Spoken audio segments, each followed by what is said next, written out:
आज हम देखने वाले हैं इंडियन टीवी सीरियल और उसका एडिक्शन, क्रेज, पागलपन जो कि हदें पार है, सरहदें पार है। और जो बंदा एक बार इसे देख ले उसका दिमाग तो पक्का होने वाला खराब है। हमारे मतलब आपको मत सिखा। वीडियो शुरू करने से पहले मैं तुमको एक सच्ची घटना पे आधारित कहानी बताती हूँ। कल शाम की ही बात है, मैं बैठ के अपने एग्जाम्स के लिए पढ़ रही थी। मुझे अचानक से भूख लगने लगा और मेरे पे था दो ऑप्शन, या तो मैं पहले पढ़ाई खत्म करती फिर खाने जाती, या तो मैं पहले खा के आती और फिर पढ़ाई करती। और मैंने चुना दूसरा ऑप्शन, क्योंकि food is essential for living भाई। खाने के बिना हम जिंदा ही नहीं रह सकते, बाकी पढ़ाई का क्या है, वो तो होता रहेगा। इसी सोच के साथ मैं निकल गई मोमो खाने। वहाँ स्टॉल पे पहुँच के अपना ऑर्डर दी और साइड में खड़ी हो गई। तभी एक अंकल आता है, थोड़े एज, और आके बोलने लगे कि बेटा थोड़ा अर्जेंट है, ये वाला प्लेट मैं ले लेता हूँ, इसके बाद वाला तुम ले लेना। तो मैंने सोचा ठीक है, बूढ़ा आदमी है, अच्छा। हम किसी का भला करेंगे तो भगवान हमारा भला करेंगे। ये सोचते हुए मैंने उनको हाँ बोल दिया। और फिर क्या भला हुआ है मेरा।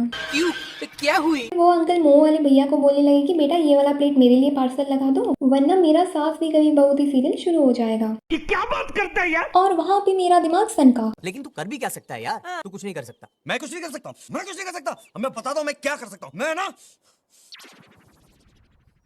क्या कर सकता हूँ यार। मतलब मेरे लिए अपना एग्जाम, पढ़ाई इतना जरूरी नहीं है जितना अंकल के लिए उनका सीरियल जरूरी था। कैसे कैसे लोग रहते हैं यार यहाँ पर। और वहाँ से मोह वाले भैया ने मेरे को ऐसा लुक दिया कि कर लिया मदद और करो मदद। पर फिर भी मैंने अपने आप को दिलासा देते हुए कहा कि बेटा तूने किसी का भला किया है तो भगवान तेरा भला भी जरूर करेगा। अच्छा। और जैसे ही वो बूढ़े अंकल वहाँ से मोमो लेके निकले, तभी मेरे बगल से आवाज आई, अरे नहीं नहीं ये नहीं, बगल यानी कि साइड में जो दो लड़कियां मोमो खा रही थी वो दोनों बात करते हुए सुनाई दिया, ये सीरियल तो रात के 10:30 बजे देता है और अभी तो सिर्फ 9 बजे हुए हैं। और मैं समझ गई कि वहाँ पे मेरा साफ साफ चूतिया काटा गया है। चूतिया बनाया तुमको। कर भला तो हो भला, नहीं। कर भला तो हो बुरा। लोग कर्म करने जाते हैं तो उनका कांड हो जाता है और मेरी बेइज्जती हो जाती है। सही बात है। और वहाँ पे मैं अपने आप को कोसने लगी कि काश मैं भी सीरियल देख ली होती, एटलीस्ट आज ये नौबत तो नहीं आती। बात तो सही है। वो रात अपन 2 बजे तक पिया। और फिर एम्बेरसमेंट के साथ घर पहुंची और एग्जाम को बगल हटाया और सास भी कभी बहू थी सीरियल देखना शुरू कर दी। फिर 2 मिनट के बाद मुझे रियलाइज हुआ कि सीरियल देखना मेरे बस की बात तो नहीं है। बस हवा निकल गई। इसीलिए मैं हाइलाइट्स देखना शुरू कर दी। और फिर मैं क्या देखती हूँ, सीरियल की मेन कैरेक्टर तुलसी ने अपने बेटे को झाड़ू से खूब झाड़ा। फिर उसे पता चलता है कि उसके बेटे की तो कोई गलती थी ही नहीं। अब सोचो यहाँ पे उसने क्या किया होगा। वहाँ पे तुलसी ने लिटरली अपने बेटे के हाथ में झाड़ू थमा दिया और बोलने लगी कि ले बेटा मैंने तो अपना हाथ साफ कर लिया, चल अब तू भी अपना हाथ साफ कर ले। मेरे पे भाई यहाँ पे क्या हो रहा भाई, ये कहाँ फंस गया भाई मैं। और अब मैं सोच रही हूँ कि इस सीरियल के लिए मेरी बेइज्जती हुई थी वहाँ पे, सीरियसली इस सीरियल के लिए। ससुर। पता नहीं ये चूतियापा देखने के लिए लोग इतने डेस्परेट क्यों हैं। इस पॉइंट पे आने के बाद तो मैं खुद पे प्राउड फील कर रही हूँ कि चलो शुक्र है मैंने अपनी पूरी जिंदगी में ऐसे सीरियल्स नहीं देखे जिसमें एक बंदे को उसके खुद के घर से अरेस्ट करने के लिए एक पूरा पुलिस फोर्स आ जाता है। और ये तो कुछ भी नहीं था, इस सीरियल का असली दिमाग खराब तो अभी बाकी है। नमस्ते तुलसी जी, जय श्री कृष्णा। वाह क्या सोच है भाई, मतलब क्या ही तो सोच के दिखाया है बिल गेट को इस वाहियात से सीरियल में। और मेरा पूछना तो यह है कि जरूरत ही क्या थी बिल गेट को यहाँ पे दिखाने की। सही बात है। बहुत अच्छा लगा ये जान के कि आप सीधा अमेरिका से मेरे परिवार से जुड़ रहे हैं।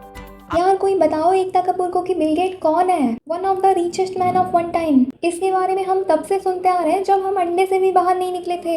माइक्रोसॉफ्ट छोड़ो, कंप्यूटर का सी भी पता नहीं होता था, तब से पता है बिल गेट का नाम। और उस बंदे को अभी ऐसे वाहियात से टीवी सीरियल पे देखना भाई काफी अजीब लग रहा है। नमस्ते तुलसी जी, जय श्री कृष्णा।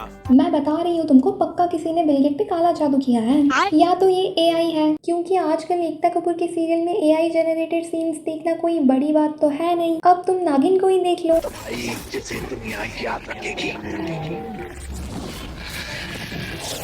इस महाकुंभ की रक्षा के लिए तेरा विनाश जरूरी है ड्रैगन। महाकुंभ में होगा महासंग्राम। आई एग्री कि वीएफएक्स एडिट भी बेकार ही करते थे, पर एआई तो उससे भी ज्यादा बेकार लग रहा है। और फिर भी पता नहीं क्यों लोग इस सीरियल को अभी भी इतना देख रहे हैं। ये तो टट्टी है। ये तो मैंने सेकंड सीजन में ही देखना छोड़ दिया था। शाबाश बेटा, होता ही क्या है इस सीरियल में, ऑलमोस्ट हर बार तो सेम ही स्टोरी होता है। अलग सीजन में एक अलग इच्छाधारी नागिन ले आते हैं जिसके किसी अपने को कुछ लोग मिलके मार देते हैं, तो वो बदला लेने के चक्कर में उनके घर में जाती है, किसी से धोखे से शादी कर लेती है। उस बंदे को छोड़ के उसका पूरा परिवार विलन होता है। नागिन उससे नफरत करते करते प्यार करने लग जाती है और नागमनी करते करते पूरे परिवार से बदला लेती है। और बीच बीच में कोई अजीब से इच्छाधारी जानवर प्रकट हो जाते हैं, जैसे कि चील, नीला मोर, मक्खी और कोई वो भद्दा सा भालू टाइप कुछ। और अब की सीजन में ड्रैगन, और इनके आपस के मारधाड़ को दिखाते दिखाते ही पूरा सीरियल का दी एंड हो जाता है। एक होता है क्रिंज, एक होता है सरदर्द, लेकिन ये इंडियन टीवी सीरियल्स तुम्हारा लेजिट माइग्रेन पैदा करवा सकता है।